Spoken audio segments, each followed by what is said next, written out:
Somewhere off a beach right now, a piece of ordinary sand is being turned into stone. No cement truck, no kiln burning at 1400 degrees, no bag of Portland mix, just a wire, a battery smaller than the one in your flashlight, and the seawater already sitting there.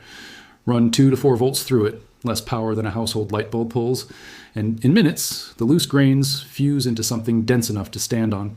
This isn't science fiction. It's a peer-reviewed study out of Northwestern University, and almost nobody outside a handful of engineers has heard of it. Here's the problem it's quietly solving.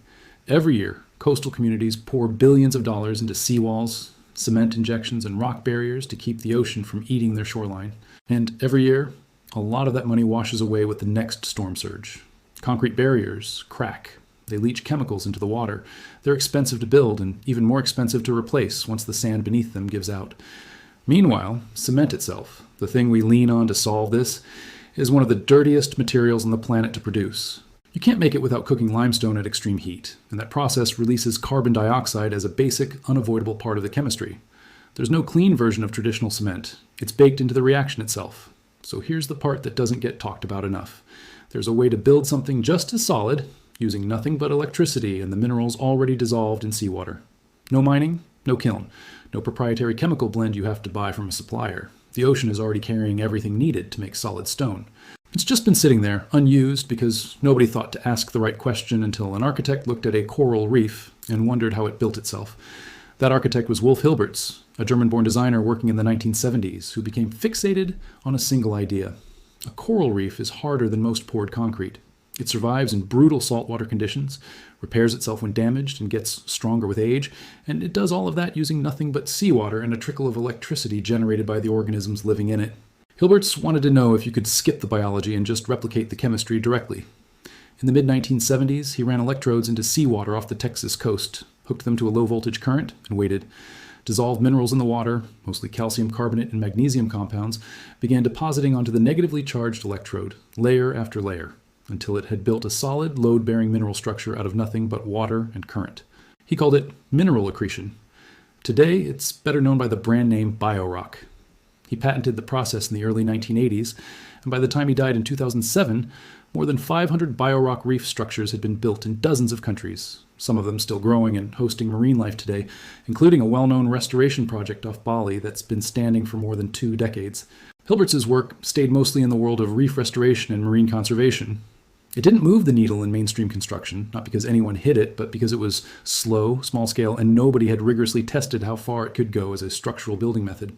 That changed in August 2024, when a team led by Professor Alessandro Rotoloria at Northwestern published a study in Communications, Earth, and Environment, a Nature portfolio journal, backed in part by funding from the U.S. Army Research Office.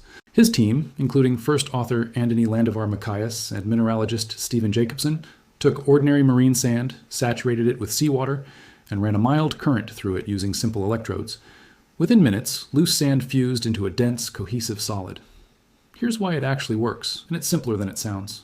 Seawater isn't just water. It's loaded with dissolved calcium, magnesium, and carbonate ions, the exact same raw materials that clams, oysters, and coral use to grow their shells and skeletons. What those creatures have that plain seawater doesn't is a way to locally raise the pH right where they're building. Do that, and calcium carbonate stops staying dissolved. It precipitates out and crystallizes onto whatever surface is nearby. Running a mild current through an electrode does the same job electrically. At the cathode, the negatively charged electrode, the local pH, climes, and minerals start crystallizing directly onto the sand grains around it, growing tiny mineral bridges between them until the whole mass locks together. Around 2 to 3 volts, the dominant mineral is calcium carbonate, the same material in oyster shells and reef structures. Push it closer to 4 volts, and the reaction shifts toward magnesium hydroxide and hydromagnesite, minerals commonly found in natural stone formations. Rotoloria's team was among the first to document that shift happening this cleanly in a lab setting. If the science is this solid, why isn't every coastal town already using it? Mostly because construction industries move slowly, and cement is a mature, trillion-dollar-plus global business with supply chains, standards, and equipment already built around it. Cement isn't going anywhere overnight, and it shouldn't. It built bridges, tunnels, and water systems the world genuinely depends on. But new methods like this one take years to move from a published paper to an approved building code, and coastal electrodeposition is still in that gap. It's not suppressed. It's just early, and early technology rarely gets headlines the way a finished product does. Real-world proof already exists, even if it hasn't hit the mainstream.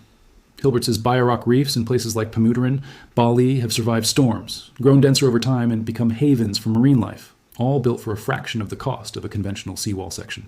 Rod Aloria's team has said their next step is testing the electrodeposition method directly on real beaches, rather than only in the lab, aiming at applications like reinforcing dunes, stabilizing shoreline sand, and building erosion barriers that don't require trucking and cement at all. If you wanted to try a small-scale version of this idea yourself, the safe route is the reef building model, not a structural one. Start with a simple frame of plain, uncoated steel mesh or rebar, the kind of metal that will slowly mineralize rather than corrode away. Submerge it fully in a saltwater environment, whether that's a controlled aquarium setup or, with the right permissions, a shallow coastal spot. Connect it to a low-voltage DC power source, something like a small marine-rated solar panel or a battery through a simple charge controller, keeping the output in that gentle 2 to 4 volt range. Attach the negative lead to your frame so it becomes the cathode, where the mineral buildup happens, and the positive lead to a separate sacrificial metal piece nearby. Then you wait. Mineral accretion is slow by design, often weeks to months to build a noticeable crust, which is exactly why it's gentle enough to grow around living coral without harming it. A few honest limitations here. This is not a same-day fix, and not a replacement for structural concrete in a building foundation. The compressive strength achieved in lab and reef conditions lands in the range of weaker concrete, useful for reinforcing loose sand, growing reef structures, or stabilizing soil, not for pouring a load-bearing wall. Electrical work around water always carries a shock and safety risk, so anything beyond a low-voltage hobby setup needs proper marine-rated equipment, and frankly, someone who knows what they're doing. And like any emerging field, the jump from laboratory results to widespread real-world deployment usually takes longer than the headlines suggest. What Hilbert's noticed decades ago and what Rod Aloria's team proved with hard data is the same underlying idea. Nature already solved this problem. Coral did it, shellfish did it, and entire limestone cliffs did it, just on a geological timescale. All human engineers had to do was find a way to speed up a process the ocean was already running quietly, for free, the entire time. That's usually where the most useful ideas are hiding. Not in some secret vault, but in a question nobody thought to ask about something we walk past every day. This one just happened to be sitting on the beach. Hidden Fix Lab.